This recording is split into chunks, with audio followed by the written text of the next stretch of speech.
So the last couple questions over there. Can I get up? More. Okay. Dana, obviously Darren Till is the guy who's going to grab all the headlines this weekend. But it was a bit of a tricky weekend for him with the weight cut issues and all the things that happened leading into the fight. Talk to us about Stephen Wonderboy Thompson and how he conducted himself during that process and your dealings with him and his camp during that tricky spell, because he could have been quite within his rights to have said, do you know what, I'm not going to take this fight now. absolutely, he absolutely could have. And him, his father, his camp, all absolute professionals, and I have nothing but respect for them. They, yeah, believe me, there's plenty of guys on this roster that would have bailed on that fight, and you know, I have a ton of respect for him, and obviously we'll do everything we can to give him what he wants and in his next fight. What do you think might, obviously without naming names, because you don't do that in press conferences, but he fought, he's #1 contender, was #1 contender, fought a guy lower in the rankings than him, and has lost a decision. There's an interim title fight doing the rounds, there's obviously Tyron as a world champion. What do you think the next logical move is for Stephen Wonderboy Thompson now after today?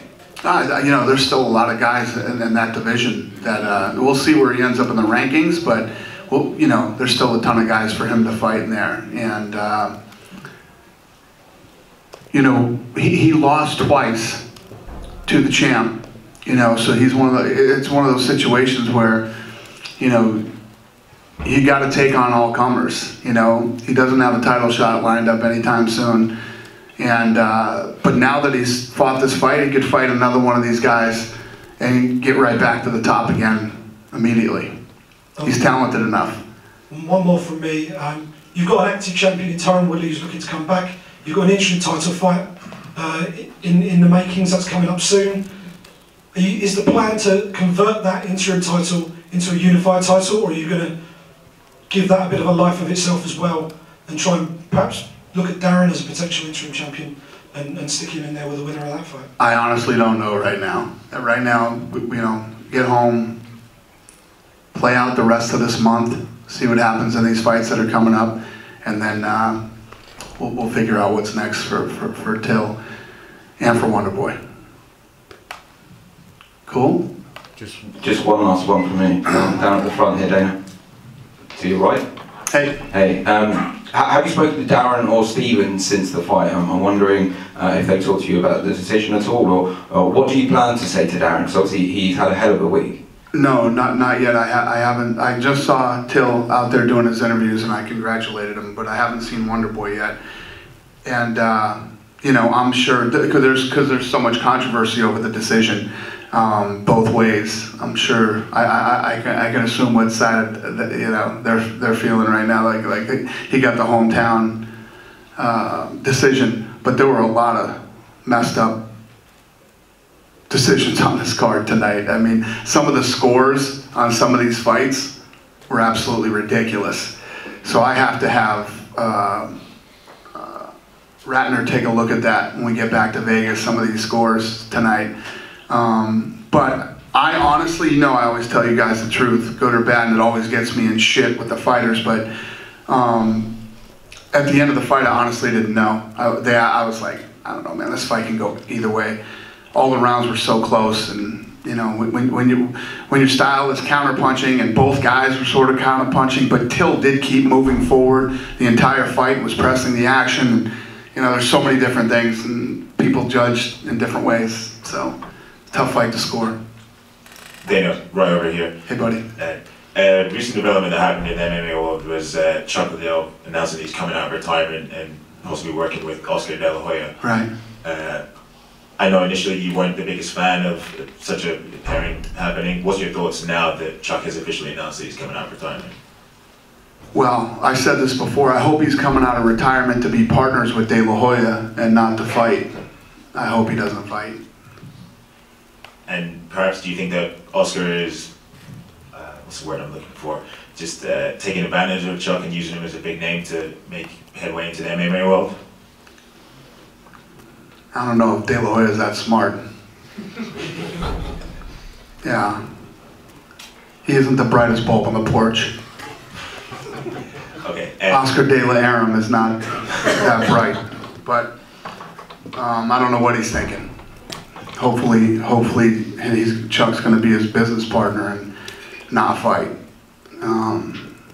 You know, I don't. Last thing I want to do is shit on Chuck Liddell because I love him. You know, and but I asked him to retire 10 years ago for a reason.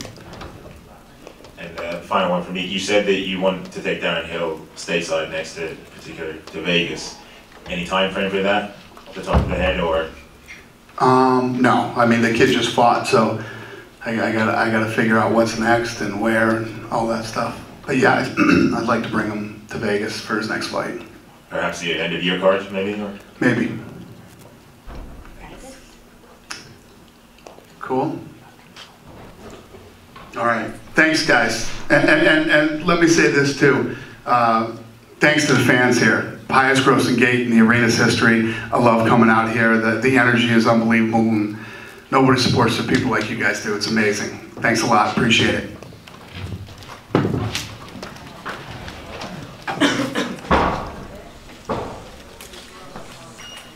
He says that he wants Kamaru Usman next. Is that a fight that interests you? I am interested in that fight. And you know what? The thing is that Neil Magny is a great guy who always steps up and delivers, and we have a lot of respect for him. So we'll see. I don't know if Usman is going to be next, but we're going to give him something he wants. I get where he's going with that, so we'll get him going in the right direction. We got UFC Hamburg scheduled on July. We got UFC Moscow for September. Are you planning to make a 5th UFC event in 2018? That I don't know yet. You know, we're going to get over there and do Moscow, see how it goes, and then go from there. I'm looking forward to that one too. There was talk of you having a meeting with Conor McGregor in Liverpool. Was that supposed to take place at this event, or was that behind closed doors? I thought that was going to be the first question I got when I walked in here. I'm proud of you guys. Yeah. The slow build-up. Yeah. Conor and I are going to meet in Vegas.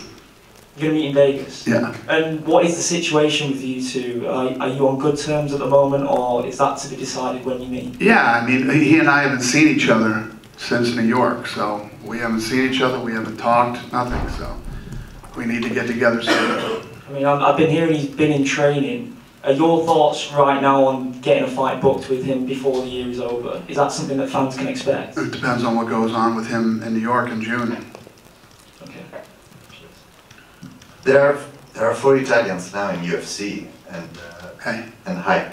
There are 4 Italians now in UFC. Do you think that could be something, an event maybe next year in Italy? In Italy? Yeah. Yeah, well, you know, we're starting to get some Italian guys now, so Lorenzo Fertitta's probably happy. He's been waiting for that for 20 years. But yeah, I would love to do an event in Italy. Would love to. And to do these events in these different markets, you can go there without having, you know, people from that area, but man, it helps. It helps when you have some good fighters, some good talent from the area, and we're starting to get some guys, so yeah. Cool.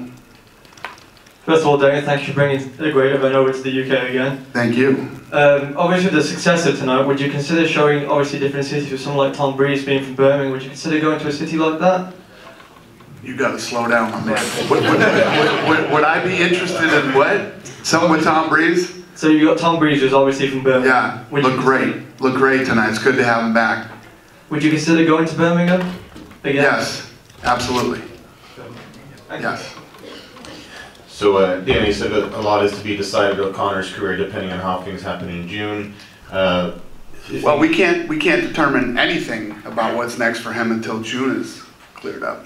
If ideal scenario things go smoothly, everyone's talking about Khabib versus Conor. Would that, you know, like I said, fingers crossed, things go as planned. Is that a plan for you?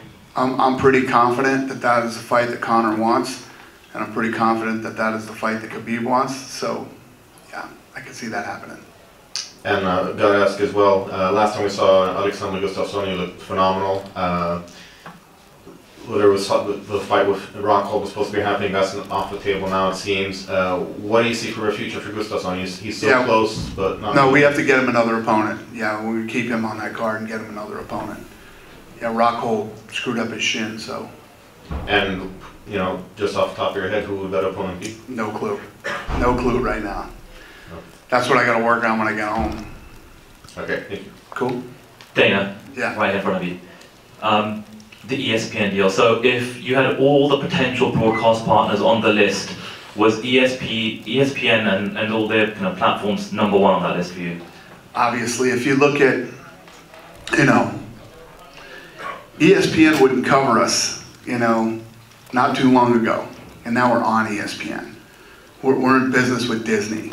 It's probably the most monumental thing that has happened in the history of this company, in the history of the sport, for everyone. It's big. I don't care how you're involved in this sport, this deal that we just cut is big. So we're going to get 42 events next year. Right. What about UFC Fight Pass? Will we see any events from the UFC on Fight Pass? Yeah, you know, the ESPN deal is just in the United States. Right. So, yeah, Fight Pass is the rest of the world. Right, okay. But will there be any kind of, I suppose, Fight Pass exclusive events? That's probably what I meant. I think so, yeah. Yeah, okay. And, you know, look, you know, it's been nice to get 2 events here in England this year. I agree. Both in London and in Liverpool. Yep. Moving forward, is that something that perhaps we can expect? You know, you've got, you know, Bisping perhaps has 1 more fight left in him. Darren Till now is probably going to be the next big star to carry and be the face of the promotion here in the UK. What can, I suppose, fans and people expect for the UFC's plans specifically here in the UK? Yeah, you know, this has always been a very important market to me, and since day one, this was one of the no-brainers for me. And the sport has grown incredibly here, and we have a lot of stars coming out of this place now. It's, you know, we're going to continue to do what we do. Thanks. Thank you.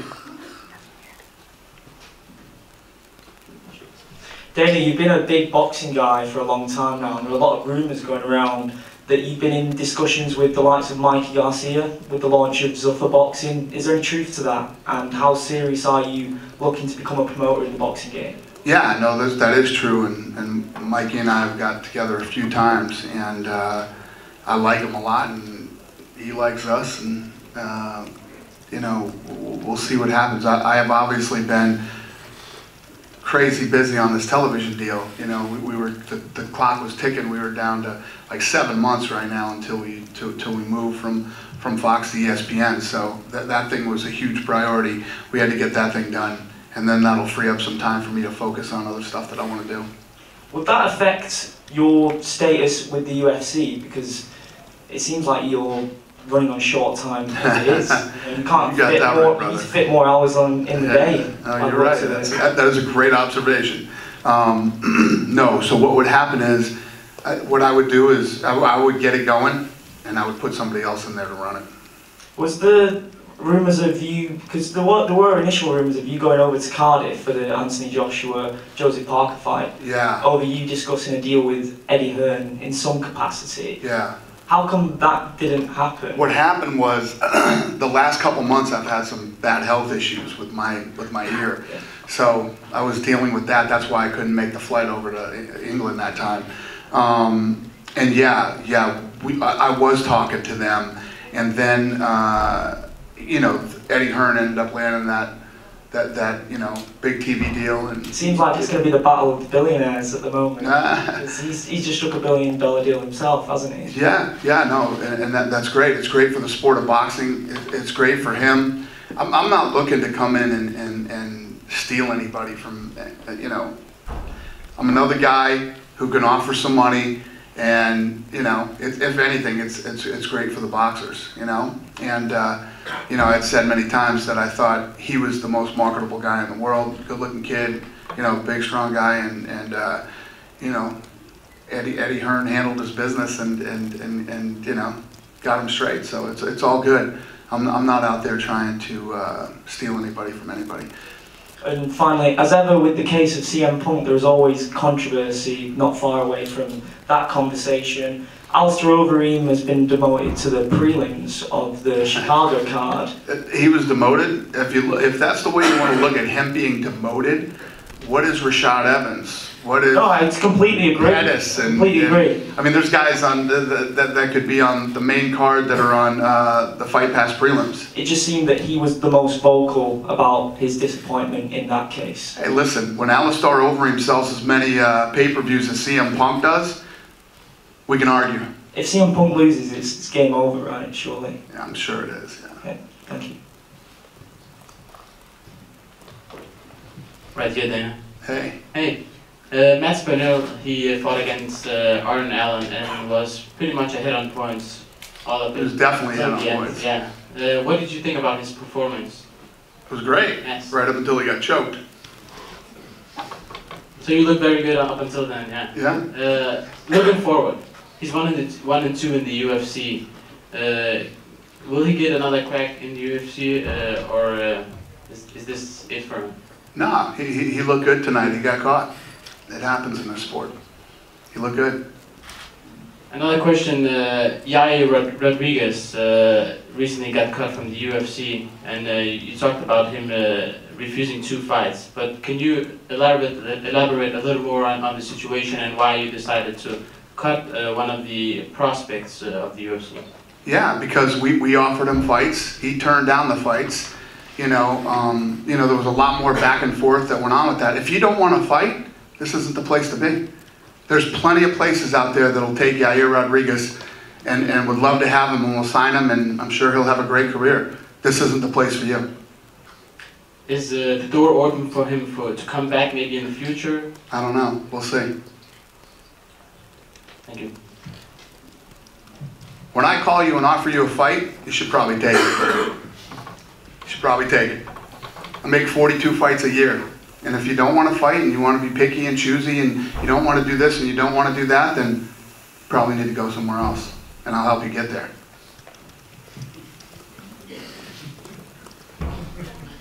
Dana? Over here. Yep. Over. Yep. Alright.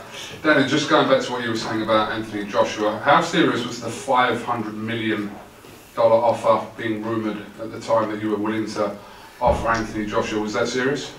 Was that what? Was that a serious offer of $500 million? I never made him an offer, ever. So where did the $500 million quote come from? Thin air. Okay. I never made him an offer, ever. We were supposed to meet. We never met. We never talked money. We never did anything. Are those sort of numbers that could have been used to prize Anthony Joshua away from Eddie Hearn and Matchroom, though? If what? Say that again? Are those the sort of numbers that we would have taken to take Anthony Joshua away from Matchroom and Eddie Hearn? I don't know.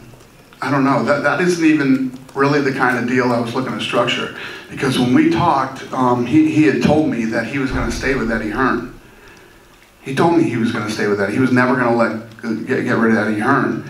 And that was never the plan. It was never like I was trying to move in and steal him from Hearn. The deal was that I felt that we could add a lot of value to them in the United States. So we could cut some kind of a deal for the U.S. You know, he's big in England. Everybody knows who he is in England. And I have the machine to make him big in the United States. That was the plan. With the deal Eddie Hearn has with DAZN, this $1 billion deal, is it something that you'll look to perhaps work with Eddie with? Yeah, you know, listen, I've worked with Heyman. There's a lot of guys that I would love to work with in the boxing business. Bob Arum isn't one of them, but there's a lot of other guys out there that I would.